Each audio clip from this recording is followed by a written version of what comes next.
Governor Lamont. It's an honor to have him here in West Haven. Dr. Cardona, who you've already met, Dr. Tracy, who's our superintendent in our neighboring town of New Haven. We have several staff members who are here, Governor, who are, again, excited about the opportunity to share some of their ideas and what they want. But most of all, I know you wanted to hear from our students, so we've got a really good group, diverse group, who I know one thing about the West Haven kids, they're not afraid to let you know what's on their minds. So I'm sure you're going to have a lot to think about after you leave here today. Yeah, so don't be shy. Yeah, I'm Ned Lamont, and Miguel and I are trying to figure out how we get back to school, you know, K through 12, and a little bit in colleges as well. You know, it's been one heck of a 4 months, I know, for each and every one of you, hasn't it? Never expected this. I will tell you that every generation has something out of the ordinary happen. I mean, you're too young for this, but, you know, in my day, we thought there was going to be a nuclear attack, and we used to have to practice drills hiding under the table. Maybe you heard about that, right? No, unfortunately, I remember going under my desk. Yeah, I don't know what that would have accomplished, but one of the things I just would love to hear from you, and just say who you are and where you're from, but we're trying to think right now about how we can reopen our schools safely. Who feels comfortable going back to school now? How did this distance learning, you know, I-learning thing work out over the last few months? Because that will probably be a part of, you know, our future going forward. And then what do we say to students? What do we say to teachers and parents to give them confidence that this is, we're on the right track? And I'm a politician, so I do a lot of talking. I'd love to do some listening today. So who's planning on getting back into the classroom in the next month or so? And who feels more comfortable being at home? Let's start with that. How about Naruto? That's you. I would like to get back in the classroom because I'm a hands-on learner. I like to see what I can do and work at it. And it's having that one-to-one with a teacher also is better than just going on the computer and having a Zoom. So yeah. Are you all zoomed out? Yes. And being in the classroom is a lot more fun, I think, especially with the atmosphere and everything. I mean, teachers are doing what they can with Zoom, but the interaction, I think, is part of what makes the classroom so special. Does your mom or dad worry about you going back to the classroom, or are they ready to see you go? But part of something that my parents have been saying is that something they need to care about is not only your physical health but also your mental health. So they're doing what they can. And do you think, is the high school going to be open 5 days a week or 3 days a week? What are you thinking for the average student in high school? Well, we planned the 180 days. I was very pleased when you came out with the 180 days, 5 days a week. First of all, I think that's the easiest way to plan. I think we can always back off and do a hybrid model or go to distance learning. I'm more concerned with starting the year at distance learning than I was when we went out in March, because I thought teachers knew their students very well, and it was easier to make accommodations for some of our special ed population. I don't think that's going to be as easy if we start the year with either a hybrid or distance learning model. I also am very concerned about our primary grade students who need to learn the routines, the structures of going to school, and to expect a kindergartner or a first grader to be put on, to do distance learning would be very challenging. Who would be taking the bus to school, and who would be getting here another way? You guys take the bus, or do you get here another way? I walk. You walk, okay. But you've always walked because you live nearby, I guess, right? Like 10 minutes away walking. So it's good. And you're planning to come back in the fall. This is where you want to be. I think I am, yeah. Raise your hand if you're taking a bus. Raise your hand if you're scheduled to take a bus, but you've chosen not to. Okay. Less than half. Yeah, yeah. Gov, can I ask you a question? There's some of the things that I'm hearing is, you know, high schoolers are not going to want to keep their masks on. They're going to be taking it off. What are your thoughts on that?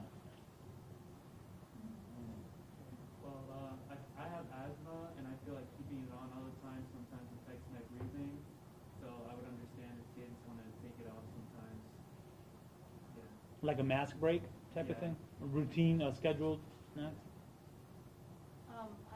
I think mask breaks would probably be a better idea, just because, me personally, I know how important they are to protect myself and other people. So if I want to come back, and it's kind of a whole group effort, so we Yeah. all have to wear it, and with those breaks, it could help people who, like, have trouble breathing or something like that, Yeah. but the masks are important.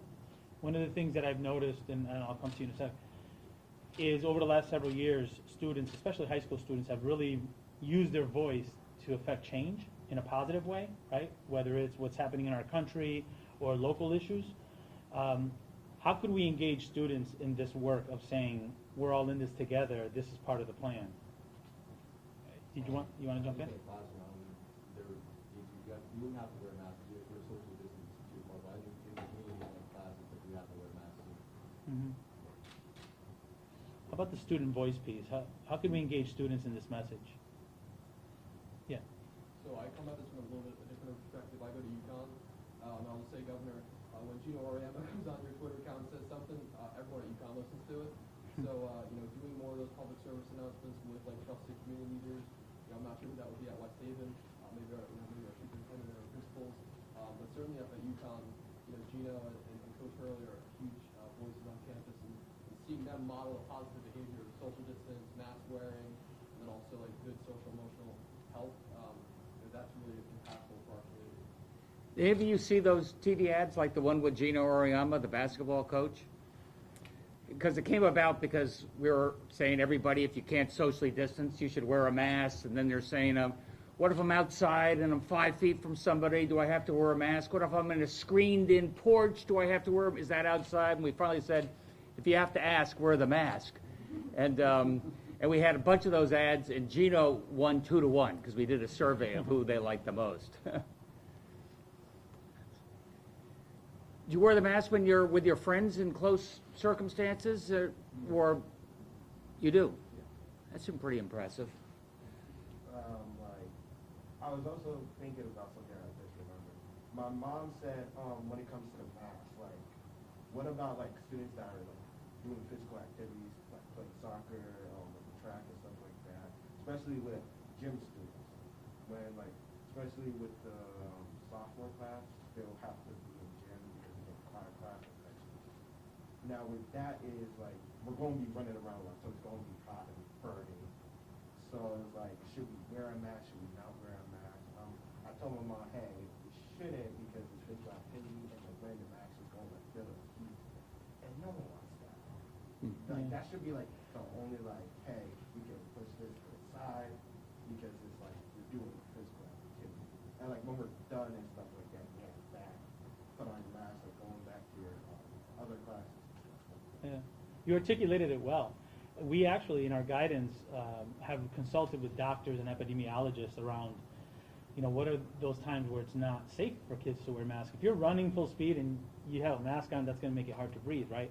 So there are some modifications for classes, actually, so that, let's say you're in PE and you're having a race or you're doing something, it might be distanced differently, or the activities that the teachers do may be done at different times of the year so that there's limiting the times where you take off the mask. But it's actually a really good point because there are certain times in schools where if you're playing an instrument, you can't play the flute with a mask on, right? And you're not going to slip. So, but that doesn't make sense. So we're providing some guidance around actually the meeting that I have at 2 o'clock. I mentioned before that I had to leave early, right? I have a 2 o'clock in that back room there to talk about arts guidance, PE guidance, special education guidance, and even sports, to see what are the recommendations there so that we could have physical activity but also do it in a way that's safe. And it might mean that the classes are spread out, or that some of the sports that they focus on are the ones that limit close contact. Miguel, you know what Rhode Island did, I was just told? They flipped the baseball and the football season. Did you hear that? No, I haven't. Baseball easier to social distance, let's not do that in the fall, and let's put off football to the spring. So what was it like a couple of months ago? I assume you were at home or staying really close to home. I mean, was it lonely? Were you online with your friends all the time? Yeah. Were you online for classes for a couple hours a day? Yeah.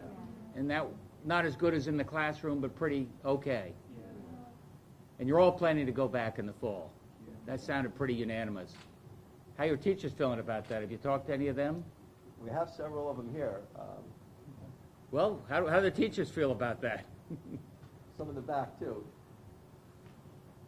I know we started our sports already. Yeah. The IAC, and that's been going really, really well. And seeing the kids out there, it just makes you want to get back. I mean, I'm really looking forward to it, and especially us as ed teachers with our new building, and we want to show it off and get it to use. Oh, I love that. I love that. The sports, the kids will be keeping cohorts. The kids come in, like Josh said, we come in with masks, but when we're working out, the masks come off. We come back to our small groups, the masks go on. Yeah. So we're making it work. You know, we are making it work with all the guidelines, and listen, we don't want it. You know, we want anybody to get it, and we want to do what we're doing. Everybody's having a ball out there.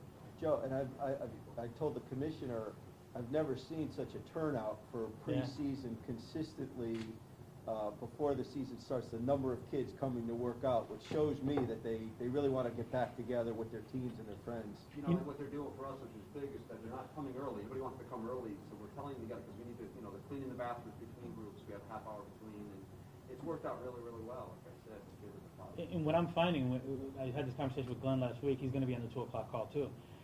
The sports activities and the conditioning that are happening on site are the ones that are, in my opinion, the safest.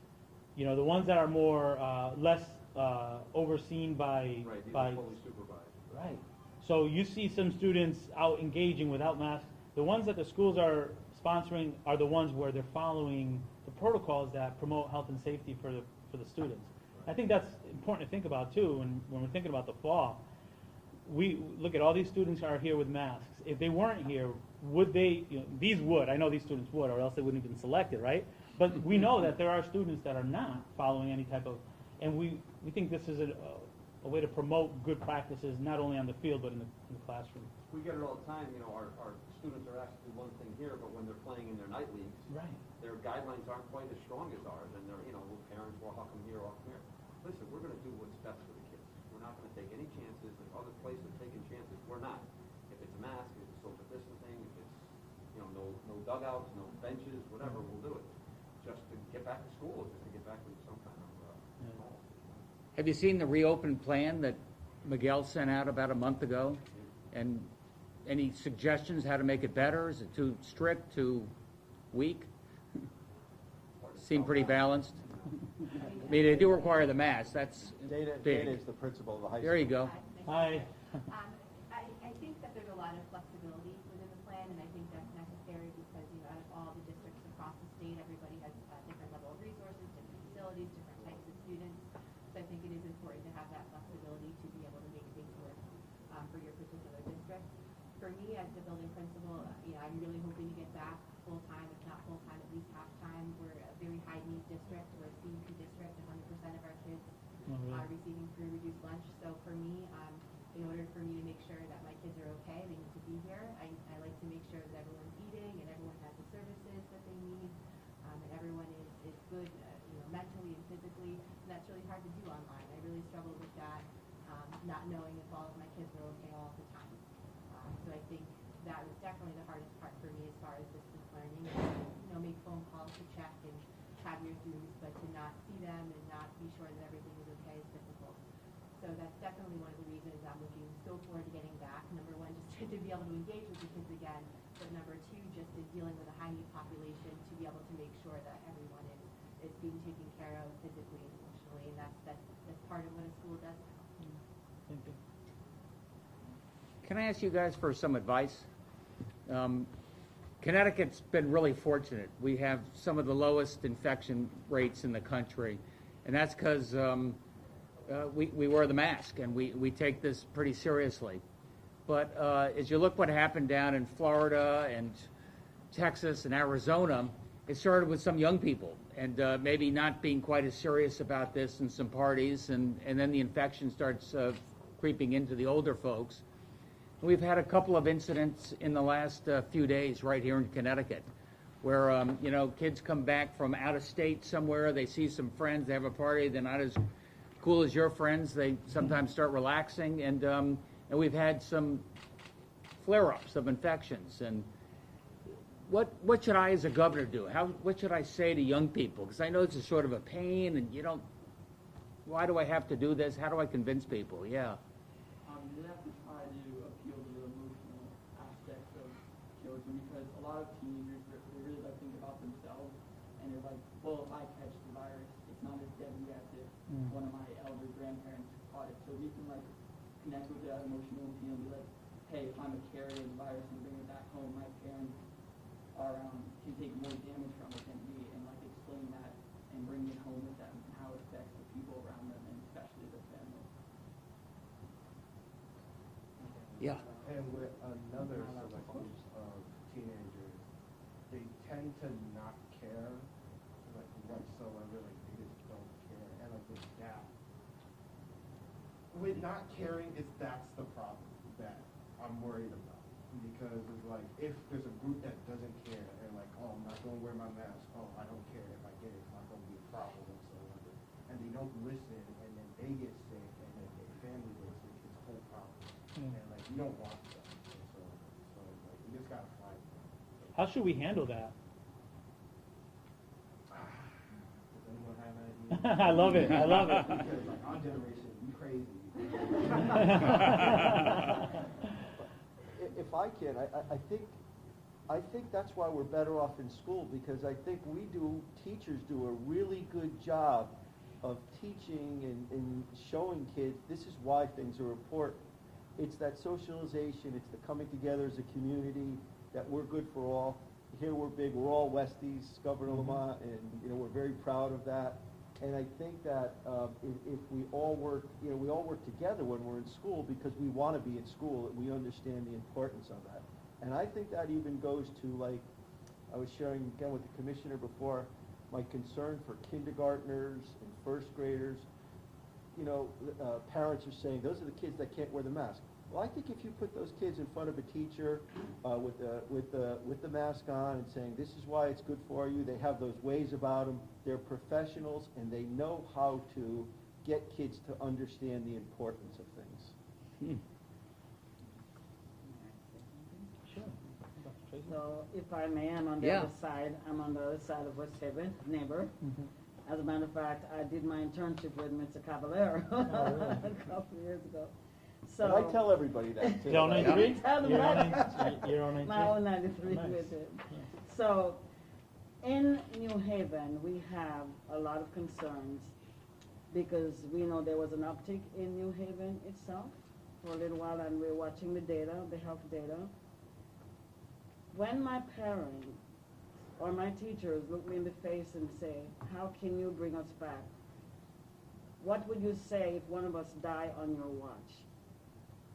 Those are things we need to think about. I want my kids back in school, but I want it to be safe for them. In New Haven, we prefer to go with a hybrid plan where we take care of our pre-K through third grade in person for some days of the week, because that's our developmental grade level. It's the foundation of our school system. And our thinking is that if we do not lay that foundation, we're going to have even a wider achievement gap in New Haven, but still not at the expense of the safety of our students. So we've planned the 3 plans that we were asked to do, but as a superintendent, my preferred plan would be the hybrid plan. And for the high school, we have very huge high schools also, and we had OPM came down and check out our spot. They don't have an answer because we don't have the space to spread our students out. So what we plan to do is to have middle school, high school students, at least 4th through 12th grade, come in AA, BB, that alternating with the distance learning plan to make sure that they're safe to spread out in our schools. We want to honor what Miguel has done so far, and the governor's proposed. Miguel has been a great help to us. He answers me at least when I text him.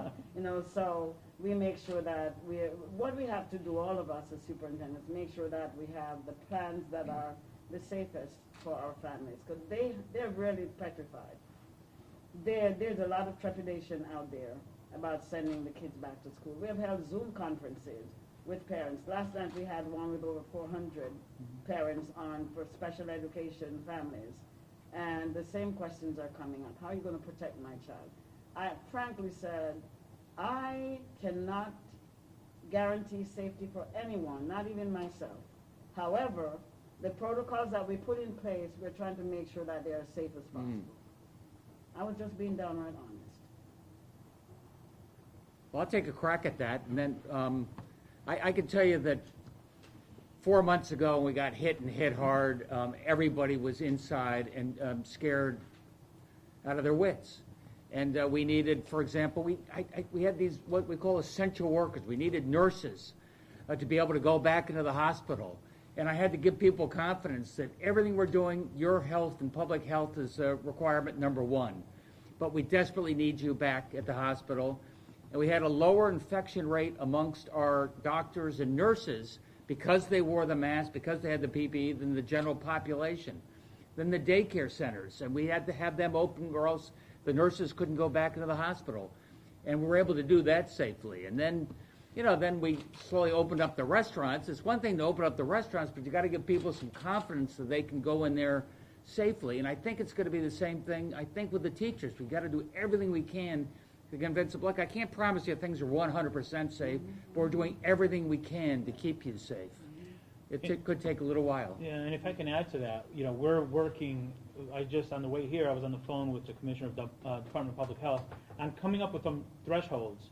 So we're looking at models that New York is using. The Harvard model came up with one. We have our Yale epidemiologist team looking at that to come up with some guidelines that say, if the amount, not only in your school, but in your community, get past a certain level, even if you don't have anything in your school, you need to start thinking about moving in a different direction. Right? So it doesn't require that something happens within the school. Right. If your community level is above this threshold, that should raise a flag to have these conversations. And what does it look like to trigger consideration about hybrid? What does it need to consider conversations about fully remote? As the governor mentioned, with March 12th, you were on that call, I bet, with the epidemiologist. We had a conversation with the epidemiologist and superintendent. Within the next week, by the time the governor shut down the state, 90% of the districts were already closed, right? So we don't want to waste time, but we want to have clear standards, because I think what I'm hearing from students and what we're hearing from other folks is you have to balance the risk when you're in school and when you're not in school, and that includes the mental health risk, the social emotional impact, not to mention the risk to the community when you have students or community members out without any safeguards. So there's no black and white answer. As the governor mentioned, listening to what we're learning about the infection process, learning what strategies have worked in other places, and being able to be nimble and move at a moment's notice to promote health and safety. It is a balance, but I think the balance has to include the impact on students and families when they're not in a school environment. So with the tie-dye face mask. Okay, so I'm actually from New Haven, so I'm with the superintendent. I was a 2020 graduate, so I was with the graduate. Now I'm going into UNH. So I'm kind of more on the side of, I'm scared. I live with both of my grandparents, which both have cancer.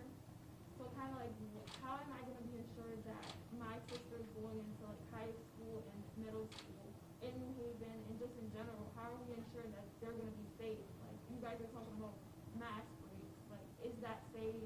Like, I don't know. Like, I'm very scared. Like, I'm more on the side that we should distance them because it's scary, you know? No, I appreciate that. And so you're going to UNH to study forensics, criminal. That's awesome. Okay, so actually, I'm going in for my bachelor's in criminal justice, and then I'm going in for my master's in national security. That's fantastic. So the governor made it clear right from the beginning that any families that did not feel ready, we need to have a new option. He charged me, Miguel, figure it out where if a family says they want to keep their children home, they can. Now that's something that we didn't do previously, or if we did it, it was through homeschooling, and it wasn't really connected to the schools. So that's like a new layer of education opportunity in Connecticut that didn't exist before. We're working out the details of that, but that's for those families who they have to make that decision. We respect that, and we don't judge that. We say, when you're ready, you come, and we're going to share with you. Some families are saying, let me see how it goes the first month, then I'll bring my children in. So that's a safeguard there for you, or for your sister. But also, I think part of the messaging is now that the plans are completed, they were due today to my agency, communicating, as someone mentioned before, this is what we're doing, this is what the safeguards are, this is what we know, what the science is telling us about how things spread. The mask wearing, what I'm hearing is the mask wearing is the states that are doing well are the ones that really push this. The states that are struggling right now are the states where they made it like, what if you want to. So our job now as educators is to communicate to families, this is what we're doing to keep you safe and respecting ultimately what the decisions are that families make. Because we know, Latinos, sometimes we have our parents with it. There's 3 or 4 generations, and we respect that. And we recognize that it may not be for everyone. We want to help build that confidence, and that requires a lot of communication from districts, kind of like what Dr. Tracy did yesterday. Polaroid. Is that you? Close. We're talking a lot about a mask, but we're not talking about like how we're going to keep the school actually clean. Because I know in my school, not trying to talk bad about it, but we never had paper towel, soap inside, hand sanitizer. Like it was very off and on days. The bathrooms would be very dirty. It'll be semi-clean. There won't be mirrors. There won't be none of that sanitation that we have. So how are you going to guarantee me when I go back that I'm going to have that if you couldn't do it before? It's a good question, and to be very honest with you, those are some of the concerns that I've heard from teachers also. And how, if I'm looking at the track record of what my experience has been, how can you ensure that it's going to be safe? Well, at the end of the day, this is all of our challenge. So when there's a case where there's not the safeguards that are supposed to be there, that needs to be identified and addressed right away. I know the governor is working with OPM to identify details on how to support districts that might need additional funds for cleaning. I know in the district where my children attend school, we heard from the district that they're hiring custodians. You're hiring more custodians. So there might be things going on in the districts where you may not be aware of that are aimed at that. Before COVID, children should have soap but I think we need to be a little bit more, we're all responsible for the success of our schools, so we have to hold folks accountable when it's not being done. One of the things we added in the plan was a liaison, a compliance liaison, right? So there should be someone in the district. So if I'm a teacher, or if I'm a parent, and I walk to the school and I see something that makes me feel uncomfortable, like, people greeting students with no mask on, or people cutting corners on things, that there should be, that name of that person should be available in that phone number, so anyone, a grandparent, can call and say, I'm dropping off my child, I don't feel comfortable, what's going to happen here? So that's a layer of protection that all districts were required to set up, and you should be able to know before school starts who that person is, so that if a student, and believe me, students are not afraid of taking a camera out and taking a picture of it and sending it to someone, right? If you see something that doesn't promote health and safety, it affects everyone. So we're all in this together. And we got your back on this. Yeah. I mean, we're providing the masks when you need it. We're providing the disinfectant. We're providing the cleaner. And you mentioned the custodians. Somebody maybe we took for granted until recently. Now I realize how important they is to our health and safety, and thank them when you see them, because they're really making a difference in our lives. And I love the way that you talked about public health and whether you can go back to school in the context of your grandparents. I mean, because this is about them more than it is about keeping ourselves safe. Like, we think about like going back to school, but like, how about other kids that are going? Like your classmates, like you don't know what they have going on at home. Like I understand the experience. My experience was cut off short because this was my senior year. I didn't have prom. The graduation was like, it was good, but it wasn't what I wanted, So like I understand everybody, but we also have to look at the other sides, We're all in this together. Our decisions affect so many other people, you're right. May not have been what you wanted, but I guarantee you, you'll never forget it.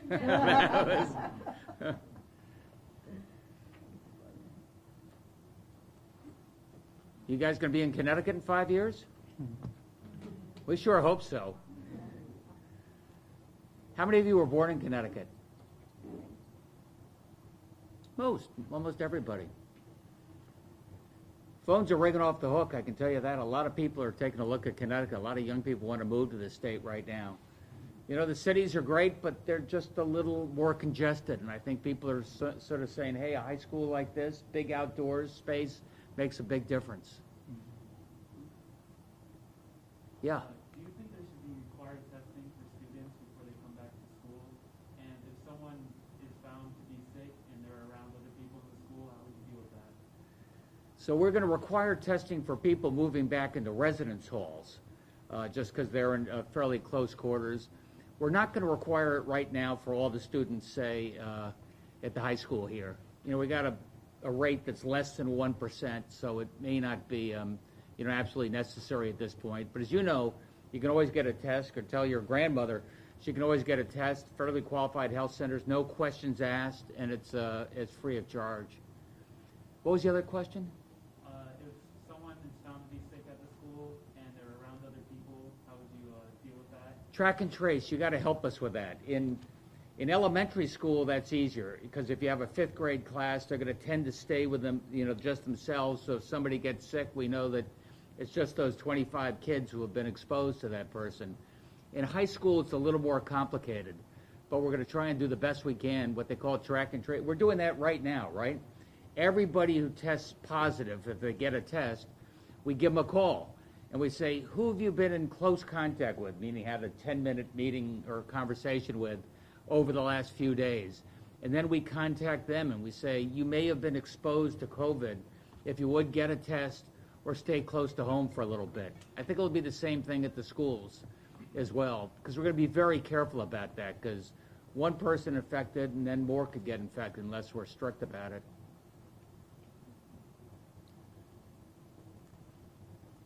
How should we handle some of the other things that are going on in this country? There was a lot of conversation about not only trauma that we experienced, but also just kind of the unrest in this country with the different things that are happening nationally. And I think about George Floyd and the impact that had, and a lot of emotions that were there.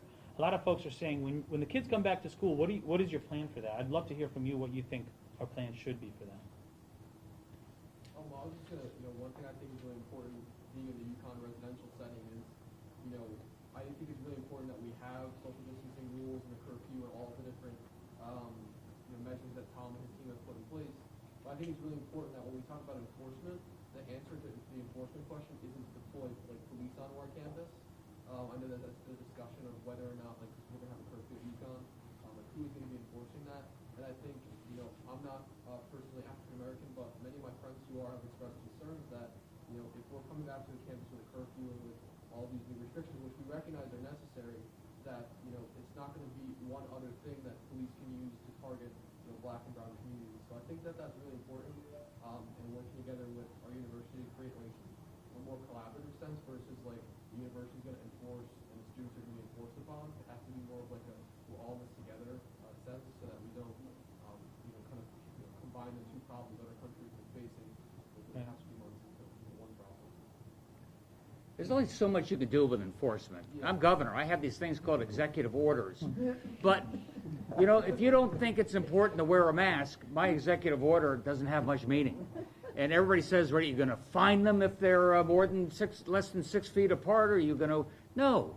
We just try and explain every day why it's important, not just for you, but for your grandmother. And so far, that's working. Just explaining to people why we're doing what we're doing. That's good. Anyone else want to take a stab at the question that I asked about how should we be prepared to support the conversations that you might have or the thoughts you might have about some of the things that you're seeing in this country?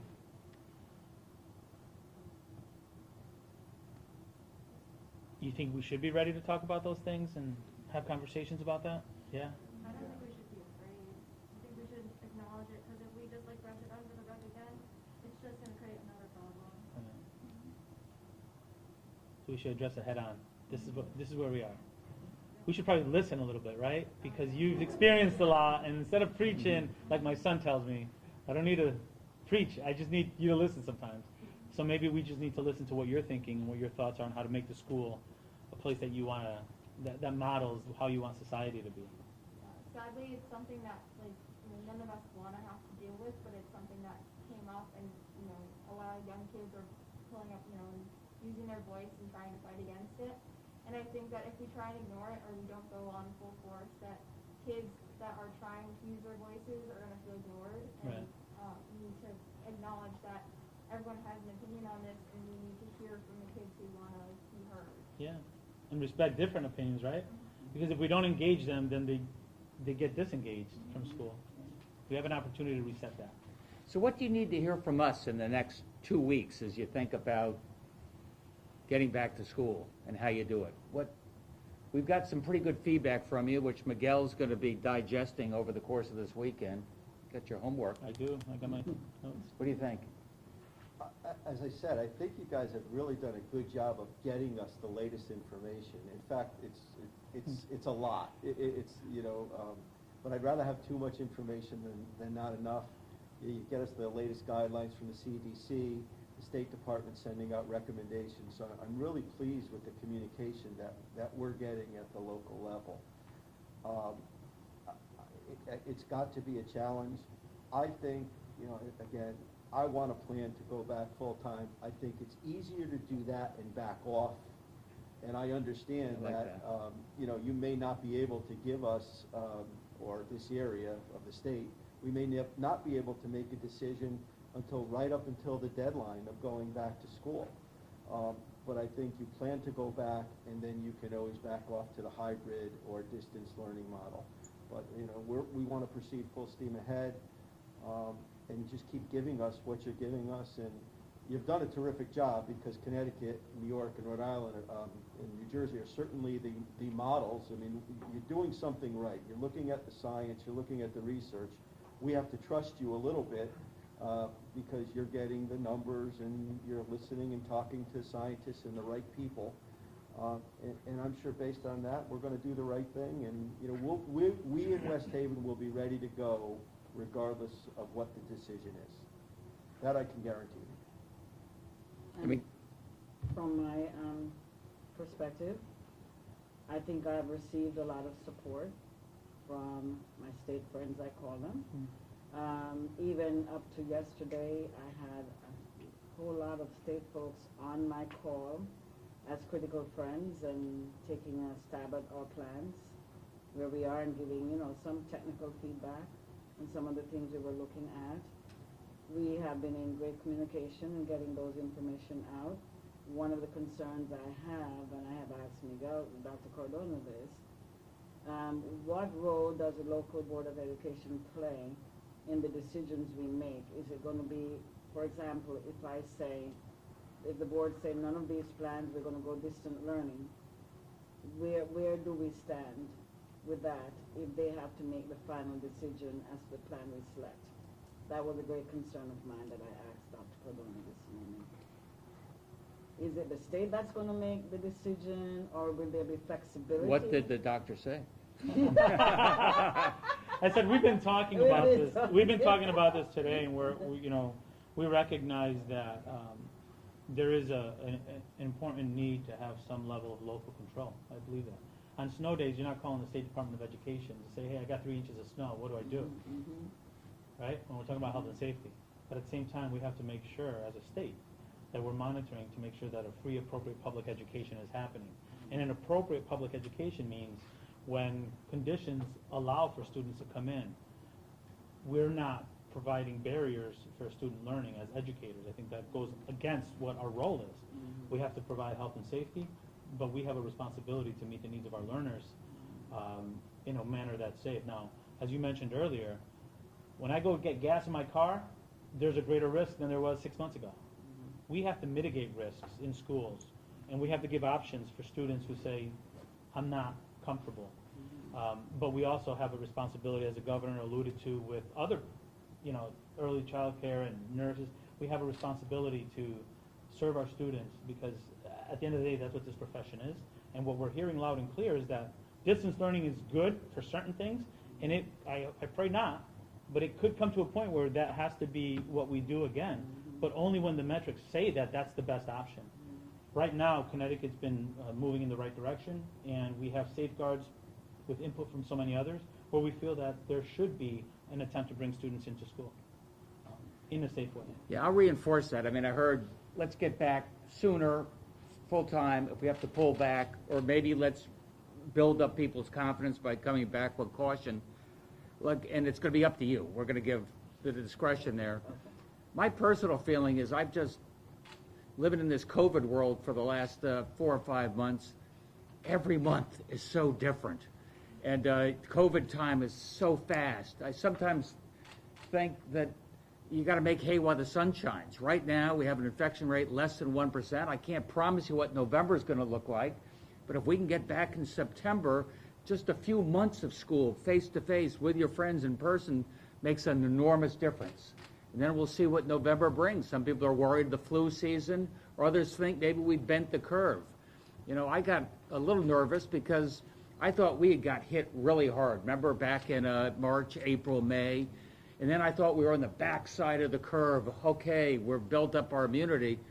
And then I saw, you know, states like Washington State and Louisiana, they got hit, and then they got hit a second time. So that's why, I always plead caution, and I thank you for each and every one what you're doing and reminding your friends how important this is. And second, that's why when it comes to schools, I'd like to be able to take advantage of the good place we are right now, because I don't know what it would be in November. Hey, Mike, you over there, Damasa? You're halfway in between everybody's age. Mike Damasa was up all night last night because state legislature doesn't work from 9 to 5. That is true. Did you go to this high school? I did not. Went to Notre Dame across town. I think I'm the enemy. No. How was that for a good question to introduce you? Yeah, I was going to say, good introduction. I'll slide down to the background. What have you heard here? Give us some thoughts. What have I listened? This is Westy Pride right here. This is a great school. They've got great staff. The superintendent does a great job. And look at these students. Look at these kids. I mean, they speak for themselves. You know, this is a great spot in this, and they're eager to come back to school, and we're eager to have them here. We want to make it safe, and I think with your help and superintendent and teachers, we're going to do that. So I think we're going to do. Good. You sound like a politician. That's great.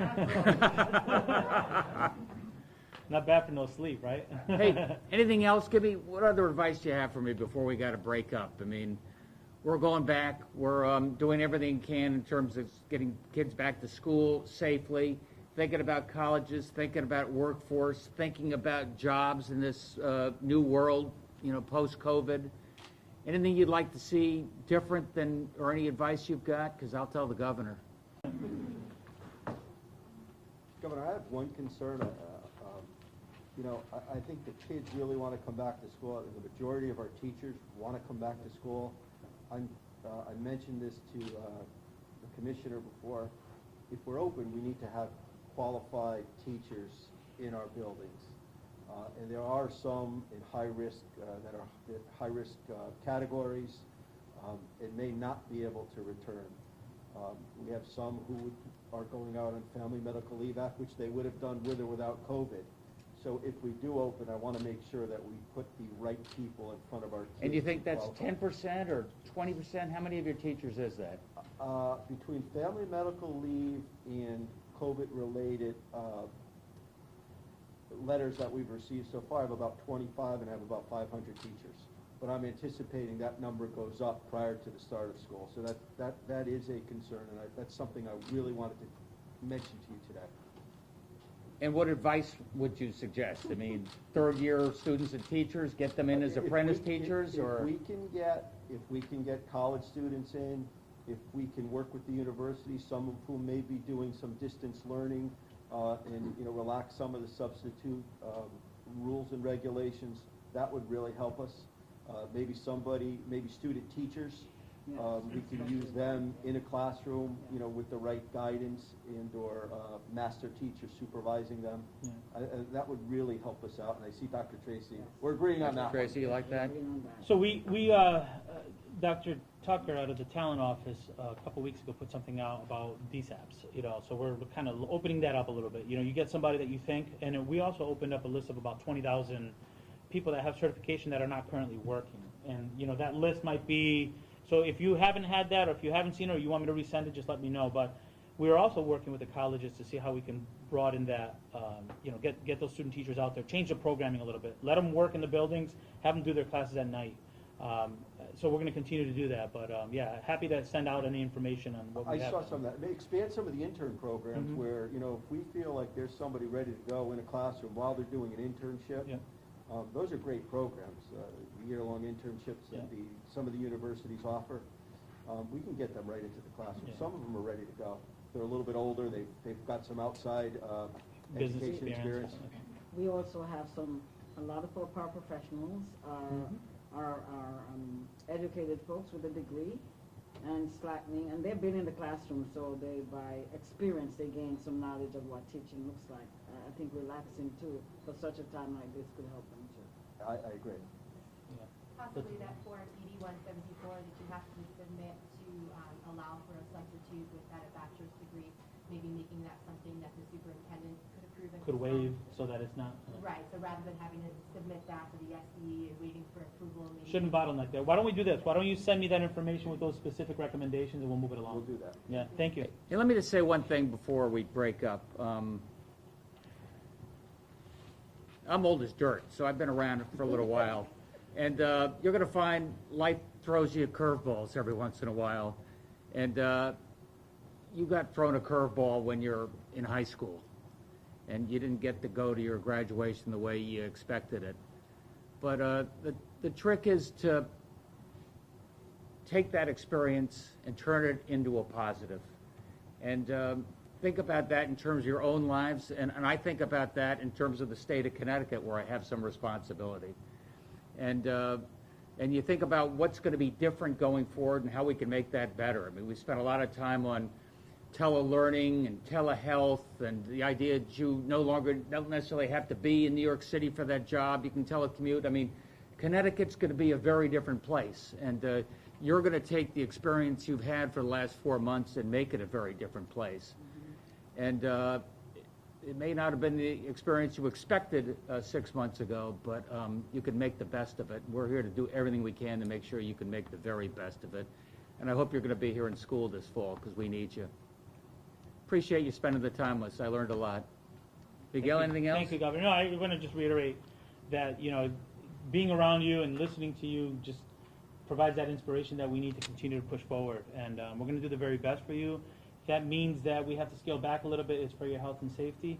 But if we have to move forward, it's because we feel that we're balancing things and that we have a good shot to provide in-school learning. And at the end of the day, you're worth every decision, every minute that we spend trying to make the best decision. And we know that it changes, but we're doing our very best for you and your families, okay? So keep smiling. I can't see your smiles underneath that, but I know you're smiling. Keep smiling, and let's do this together. Thank you. Thank you, guys. On behalf of our teachers, Mrs. Paredes, and most importantly, our students, we really thank you for coming and listening to us. Thank you so much. I love it. I agree with This is great. Do a little teaching.